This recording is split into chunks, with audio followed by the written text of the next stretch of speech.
अस्सलामुअलैकुम, आदाब, प्रणाम।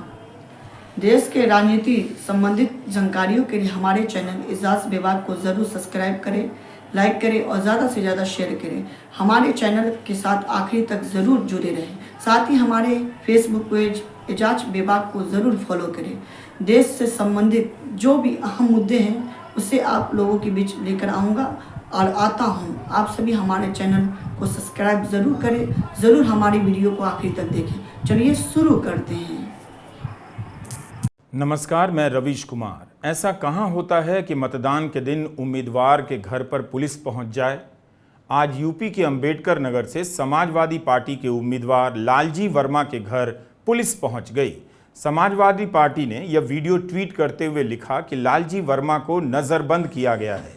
चुनाव आयोग को टैग करते हुए सपा के हैंडल ने लिखा कि आयोग बताए कि ये किस नियम के तहत पुलिस कर रही है और क्या यही आपकी निष्पक्षता है। मुझे प्रताड़ित किया जा रहा है। पुलिस यहाँ तांडव कर रही है। सपा नेता के घर पर रात भर पुलिस रही। शिकायत पर यहाँ कोई कार्रवाई नहीं हुई। लवकुश वर्मा के घर को पुलिस ने घेर रखा। इस वीडियो में देखा जा सकता है कि पुलिस का एक दस्ता लालजी वर्मा से बात कर रहा है। सफेद कपड़ों में लालजी वर्मा नजरबंदी के आदेश के खिलाफ विरोध करते हुए देखे जा सकते हैं। काफी दूर ऊंचाई से कोई वीडियो बना रहा है।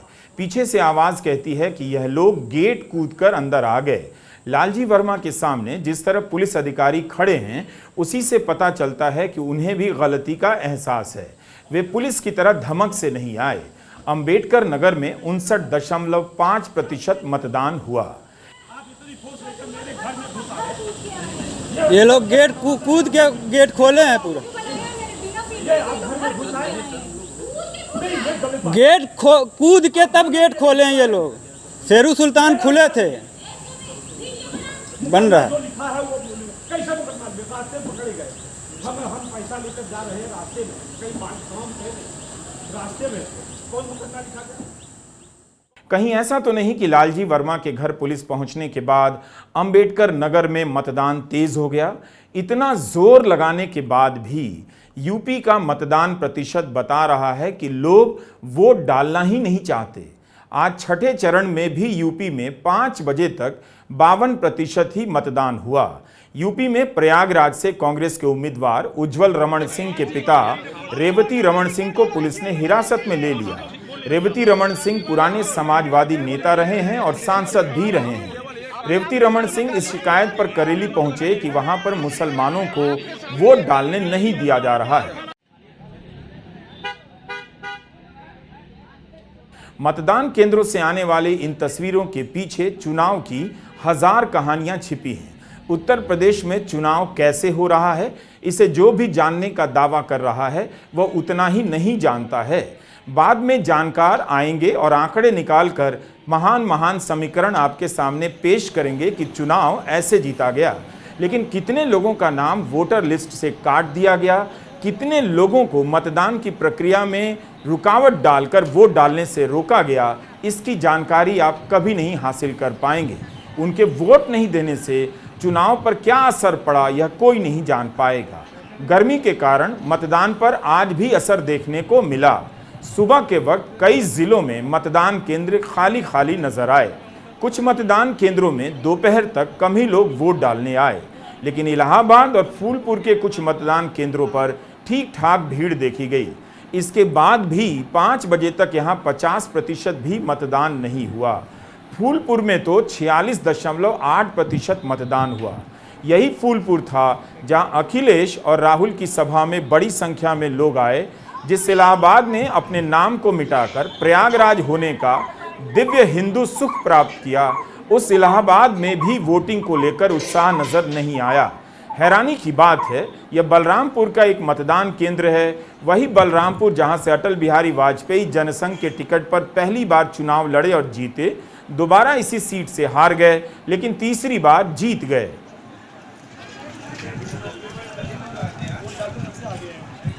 छठे चरण में उत्तर प्रदेश में अवध प्रांत और पूर्वांचल की सीटों पर मतदान हुआ। जिन 14 सीटों पर मतदान हुआ उसमें विपक्ष ने पकड़ बनाई है। पूर्वांचल की कई सीटों पर लोगों का ध्यान कम है, मगर यहां इंडिया गठबंधन ने बीजेपी के पसीने छुड़ा दिए हैं। दावा बीजेपी भी कर रही है, लेकिन स्थानीय जानकार बताते हैं कि इस बार की सीटें नतीजे के दिन चौंकाने वाली होंगी। प्रतापगढ़ में रघुराज प्रताप सिंह का सपा के पक्ष में चले जाने का भी असर पड़ सकता है। लालजी वर्मा के घर पुलिस का पहुंचना बता रहा है कि इस चरण में बीजेपी किस हालत से गुजर रही है।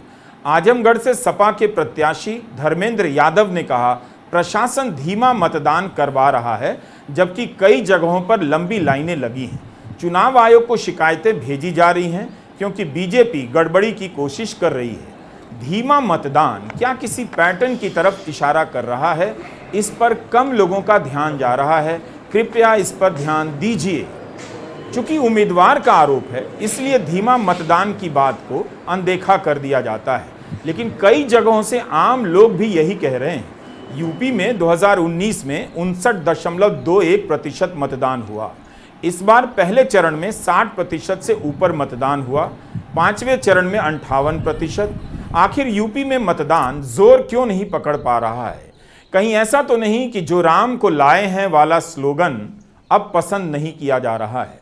कुछ लोगों ने कहा भी कि आम जनता को यह स्लोगन पसंद नहीं, क्योंकि राम तो सबको लाने वाले हैं, उनको कौन ला सकता है? इस बात से जनता नाराज होती जा रही है। धर्म की राजनीति ने राजनीति का अच्छा खासा सत्यानाश कर दिया और हिंदी प्रदेश के नौजवानों की राजनीतिक चेतना को अगले 30 साल के लिए बर्बाद कर दिया। नेता अपना खराब काम छुपाने के लिए धर्म के नाम का इस्तेमाल कर रहे हैं, लेकिन गाजियाबाद के मुरादनगर में छोटा हरिद्वार के एक महंत की पुलिस को तलाश है। गंगा कनाल के पास महिलाओं के एक चेंजिंग रूम की तरफ महंत मुकेश गिरी ने सीसीटीवी का कैमरा घुमा दिया था। इस सीसीटीवी की लाइव फीड कथित रूप से महंत मुकेश गिरी के फोन में सीधा जाती थी। पुलिस ने सीसीटीवी की जब्ती कर लेने के बाद पाया है कि कैमरा में 5 दिन पुरानी रिकॉर्डिंग मौजूद है। मुरादनगर की एक निवासी ने इसकी शिकायत की, तब पुलिस हरकत में आई। महंत मुकेश गिरी फिलहाल फरार हैं। इससे पता चलता है कि राज कानून का ही चलता है और चलना भी चाहिए। धर्म के नाम पर जब महंत को अपराध से मुक्ति नहीं है, तो फिर चुनाव में धर्म के नाम पर लोग वोट क्यों दे रहे हैं और उनसे धर्म के नाम पर राम के नाम के स्लोगन का इस्तेमाल कर वोट क्यों मांगा जा रहा है?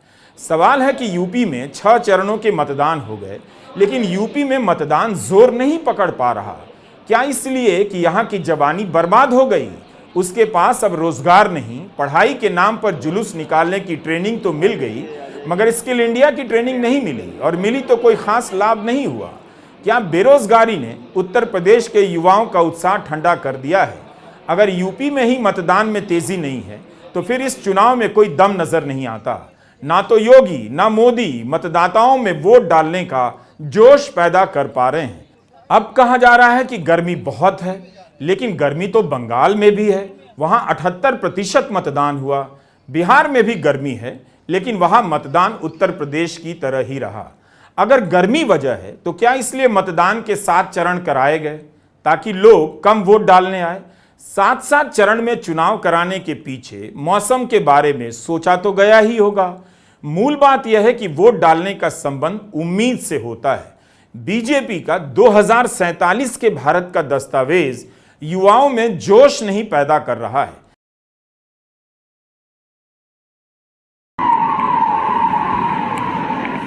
यह जानने के लिए हम इलाहाबाद के उन कमरों तक गए जहां परीक्षा की तैयारी करने वाले छात्र आजाद भारत में शानदार जीवन के सपने देखते हैं।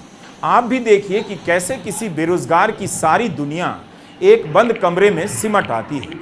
रेल के डिब्बों से एक के बाद एक लगे कमरे में इन छात्रों की पूरी दुनिया कैद है। ऐसी गर्मी में कूलर भी बड़ा स्वर्ग दिखता है। दीवार पर देश दुनिया का नक्शा चिपका है, जैसे नक्शा भी कमरे में कैद है। खाने के बर्तन और तैयारी की किताबें कमरे में साथ रखी हैं, संगी साथी नजर आती हैं। कपड़े खूंटियों पर ऐसे टंगे दिखते हैं मानो अपने ही घर में कोई किराएदार बनकर रह रहा है। नौकरी की तलाश, परीक्षा की तैयारी ने इन बेरोजगार युवाओं को खाना बनाना भी सिखा दिया। रिहाइश के कमरे देखकर लगता है सूरज की रोशनी भी यहाँ भीतर मुश्किल से आती होगी। उम्मीद की तो क्या ही बिसात है। एक बंद गली दिखाई देती है जिसके आखिरी सिरे पर एक गैस का चूल्हा रखा है। साझा चूल्हा लगता है कई छात्रों का, जिसके पास छोटा सिलेंडर है और गिनती के बर्तन रखे दिखते हैं। छात्रों का कहना है चुनाव तो पेंडिंग नहीं जाएगा, रिजल्ट आएगा ही, लेकिन हमारी भर्ती पेंडिंग रह जाती है। लोकसभा चुनाव चल रहा है, आप देख रहे हैं पिछले 10 साल से भाजपा की गवर्नमेंट है केंद्र सरकार में, लेकिन छात्र हित में भाजपा गवर्नमेंट कोई काम नहीं कर रही है। देख रहे हैं मतलब जितने चैनल हैं, चाहे जो हो, किसी भी चैनल पे कोई मतलब मीडिया मान लीजिए पूरी तरीके से भाजपा के सरकार के हित में काम कर रही है, लेकिन जो बेरोजगारी का मुद्दा है, जैसा कि आप पूछ रहे हैं कि सरकार छात्रों के हित में क्या काम कर रही है, आप देख रहे हैं पिछली जो अभी भर्ती आई थी यूपी पुलिस की, चुनाव से जस्ट लगभग 1.5 महीने पहले भर्ती आई थी। इन्होंने क्या किया कि वो फॉर्म निकाला, फॉर्म का फीस पेमेंट कराए, लड़के फॉर्म डाले, इनका क्या हुआ, इनका काम हो गया, जो इन्हें फीस कलेक्ट करना था वो काम हो गया, भर्ती पेंडिंग में चली गई। अब जो चुनाव हो रहा है लेकिन इसमें कोई गड़बड़ी नहीं होगी, फिर से इनकी सरकार बनेगी, ये पेंडिंग में नहीं जाएगा। इसका परिणाम कि चुनाव का परिणाम पेंडिंग में चला जाए, 6 जून को परिणाम आएगा ना चुनाव का, 4 जून को परिणाम आएगा, उससे कोई मतलब नहीं सरकार का परिणाम आएगा। लेकिन जो वो हम लोगों का परीक्षा का परिणाम आने वाला था, उसमें क्या हुआ, पेपर लीक हो गया। सर सरकारें आती हैं जाती हैं, जब चुनाव आता है लोग बड़े बड़े जुमले बड़े बड़े वादे कर जाते हैं, लेकिन जनता की समस्या दस की तस बनी रहती है। केवल उनका अपना निजी विकास हो पाता है। और जैसे 2014 में का बात करें, मोदी जी ने कहा था 2 करोड़ हम जॉब देंगे, लेकिन आज तक कोई वैसा वैकेंसी नहीं है जिसमें 2 करोड़ की बात हो। 10 साल करीब हो गए उनके कहते हुए, लेकिन अभी तक कोई ऐसा साल नहीं रहा। या अन्य किसी भी पार्टियाँ का उठाइएगा तो वो उनका अपना निजी स्वार्थ उसमें छिपी होती है, बड़े बड़े वादे होते हैं, लेकिन विकास का नाम पे 0 है सब। अभी तक छात्रों के हित में कोई वैसा कार्य नहीं हुआ। जैसे जॉब हब माना जाता था, रेलवे हुआ, ये सेना हुई, लेकिन हमारे जब भी देखिएगा अग्निवीर आ गया 4 साल के लिए। नेताओं को 5 साल चाहिए, और लेकिन छात्र या रोजगार के लिए 4 साल में ही उनको रिटायर हो जाना पड़ रहा है। नेता लोग हमारे 80 साल हो जाए तो भी चुनाव लड़ सकते हैं, लेकिन हमारे जो छात्र हैं 4 साल के बाद आप अपने घर जाएं। इस चुनाव में भारत के प्रधानमंत्री नरेंद्र मोदी ने पूरा चुनाव मुजरा तो कभी मंगलसूत्र, कभी भैंस तो कभी पाकिस्तान पर बोलकर निकाल दिया। ढंग की बात भी की होगी, मगर उनके इस तरह के फालतू बयानों से अंकिलों को छोड़कर किसी में जोश नहीं आ सकता। इन युवाओं का सोचिए जिनका जीवन भर्तियों के इंतजार में पेपर लीक के कारण बर्बाद हो गया, उम्र भी निकलती चली गई। ये नौजवान रोजगार के चक्र से करीब करीब बाहर कर दिए गए हैं।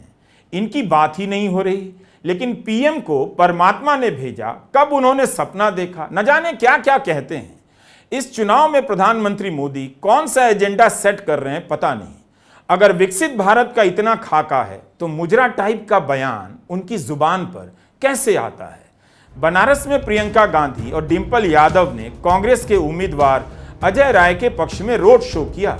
अजय राय नरेंद्र मोदी से 2 बार हार चुके हैं, 2014 में, 2019 में और 2024 में तीसरी बार फिर से उनके सामने हैं। उनके हिम्मत की दाद देनी चाहिए कि 2 बार हारने के बाद भी तीसरी बार मैदान में हैं। अजय राय को पता है कि जिस नेता की पार्टी के पास कई हजार करोड़ रुपए का चंदा है, इतना पैसा है कि बनारस के सभी कार्यकर्ता को, बीजेपी के कार्यकर्ताओं को बीजेपी स्कॉर्पियो या फॉर्च्यूनर खरीदकर गिफ्ट कर सकती है। और गोदी मीडिया की ताकत तो है ही। अजय राय के पास क्या है, फिर भी वे चुनाव लड़ रहे हैं। प्रधानमंत्री मोदी से 3 बार टकराने का रिकॉर्ड उनके नाम होगा। मीडिया ने अजय राय की लड़ाई पर कम चर्चा की। श्याम रंगीला यहां से उम्मीदवार होते तो बनारस की लड़ाई में आनंद भी आता। बनारस राजनीतिक रूप से नीरस चुनावी क्षेत्र है। यहां खाने पीने की छोटी छोटी शानदार दुकानें ना हो तो दिल्ली से आने वाले पत्रकारों को रिपोर्ट करने के लिए कुछ भी ना मिले। इसलिए वे जब भी बनारस आते हैं घाट पर पहुंच जाते हैं। उस बनारस में नहीं जहां लोग रहते हैं, जहां के लोगों की अपनी समस्याएं हैं और जहां के लोग चुनाव में वोट डालते हैं। दिल्ली के पत्रकार बनारस आते ही आध्यात्मिक होने की नौटंकी करते हैं। इसकी गलियों में भटकने लग जाते हैं संसार का मर्म समझने के लिए। शायद ही कोई बनारस की शहरी समस्या पर रिपोर्ट करता होगा। सब बनारस के पौराणिक महात्म्य का बखान करने लग जाते हैं। बनारस ये है, बनारस वो है। भाई ये भी तो बताओ कि बनारस में आम जनजीवन क्या है, उसकी अपनी समस्याएं क्या हैं। मुझे लगता है बनारस मीडिया के बनारस से काफी परेशान हो गया है और इस तरह के रोड शो से भी।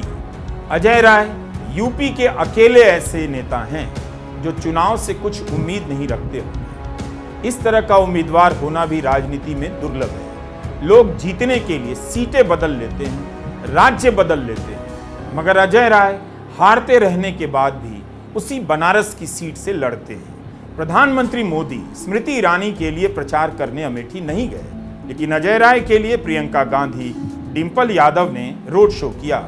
बनारस में चर्चा है कि प्रधानमंत्री मोदी क्या पिछली बार के अंतर से जीतेंगे, उससे ज्यादा वोटों से जीतेंगे, या इस बार उनकी जीत कम वोटों से होगी। बनारस से पहले आज गोरखपुर में अखिलेश यादव और प्रियंका गांधी ने एक रैली की। ये सरकार वो है जो डराने के लिए अपना बुलडोजर लेकर के आती है। अगर गरीब है तो बुलडोजर उसके घर पे चला देते हैं, अन्याय के लिए बुलडोजर लेके आ जाते हैं।